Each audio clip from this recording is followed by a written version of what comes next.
If you feel like you're constantly posting, constantly creating content, but you're still not getting the leads and the sales that you ultimately desire in your business, you might be asking yourself, where are all my customers? And that's usually a sign that you don't have a strong top of the funnel strategy. So today I want to break down what a top of the funnel actually is, some of my favorite marketing strategies to use, and how this is ultimately going to help you hit your revenue goals this year. If you want more leads, more sales, and a more sustainable way to market, then keep watching today's video.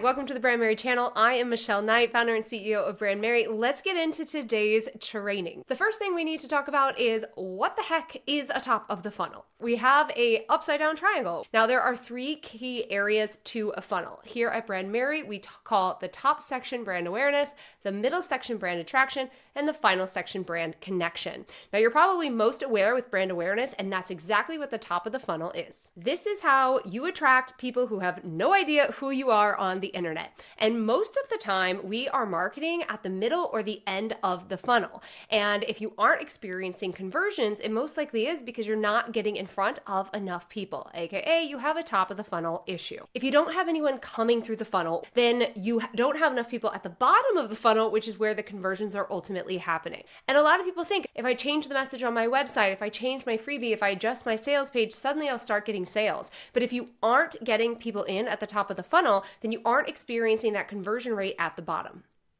This is why it is so crucial for business growth, because a lot of people don't think about the conversion metrics. A certain percentage of people will see your content and take the next step. And then a certain percentage of that group of people will take the next step, which is to actually purchase from you. Sometimes we think if we put my sales page out there, I'm going to have a 100% conversion rate if I have an email list of 100 people, but that is just not how it works. Typically, depending on your price point, what your offer entails, and a few other details, you are looking at anywhere between a 1 to 3% conversion rate. Now that 1 to 3% conversion rate is happening at the bottom of the funnel. So as you can imagine, the more people you have in the top, the higher the results will actually be once you put that conversion rate into play. Now this is obviously a little bit more of a beginner entry level video, but you can use this conversion rate to actually predict how many leads you might need for an upcoming launch. How many leads would you need to hit X amount of dollars if you're running Facebook ads? No matter what you do, you'll see that the more people that you put in at the top of the funnel, the higher the income, the revenue, whatever it is you're wanting to hit will be at the bottom.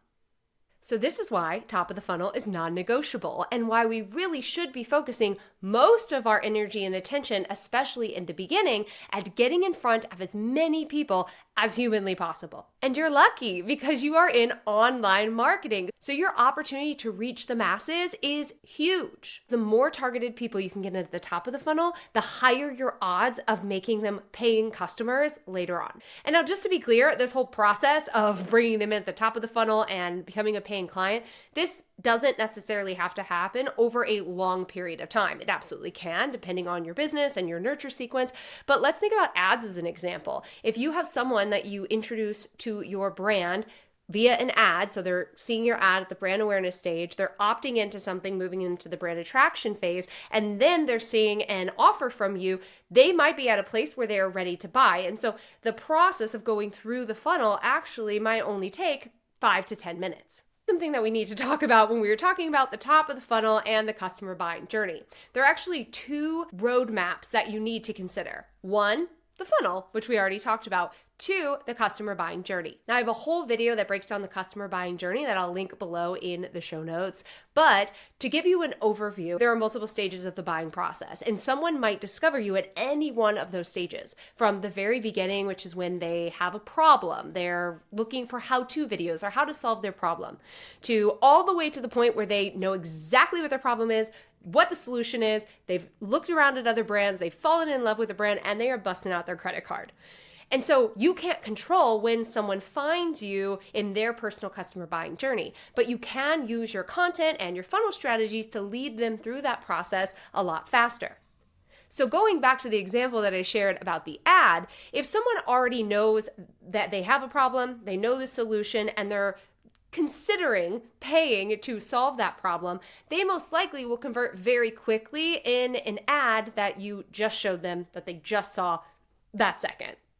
But somebody who isn't quite at that stage, but they were really attracted to whatever your ad said and your lead magnet, they're now in your community. And by nurturing them and building that connection, when they are ready to purchase, they ultimately will buy from you. And of course, that could be in a week, it could be 3 months, it could be 6 months, it could be a year, depending on their personal journey. So having this information is so helpful because it takes away a lot of the mystery around marketing and how to ultimately increase leads and sales. So now let's talk about how you actually get a top of the funnel strategy that's going to work for you.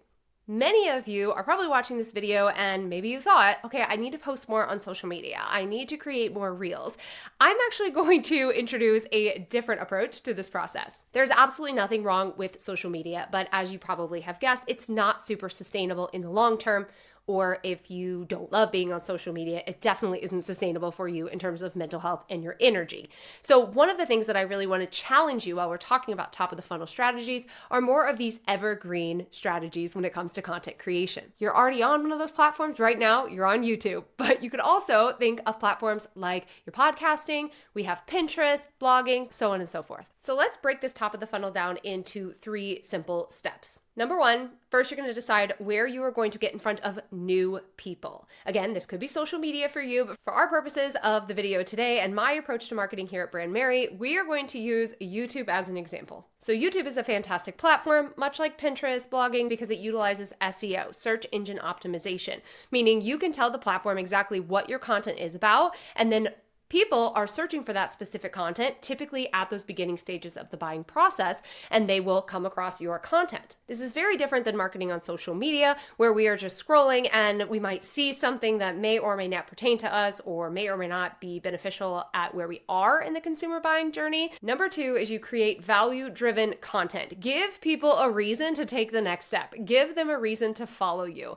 So creating educational videos, just like this one, that address a very specific problem that I know my audience is facing. It doesn't always have to be a how-to video. It could be a mindset shift. It could be a mistake that you made in your life and what you did to correct it. It could be sharing a case study of a client. You really want to think about your ideal customer. And a fun little hack that I use when coming up with content is I always make sure at least 2 pieces of content every single month are focused at the problem stage, meaning my ideal customer has a problem, they have a question, they have a struggle that they're dealing with, and I'm going to help them solve it. And then the third part, and this is what moves someone through the funnel, is that you give them a next step. You want to turn that person that just discovered you into someone who actually wants to hear from you. So that could be subscribing to your YouTube channel, or what I prefer is subscribing to your email list. It could also be becoming a paid client with a low-priced offer. The whole goal is to capture their attention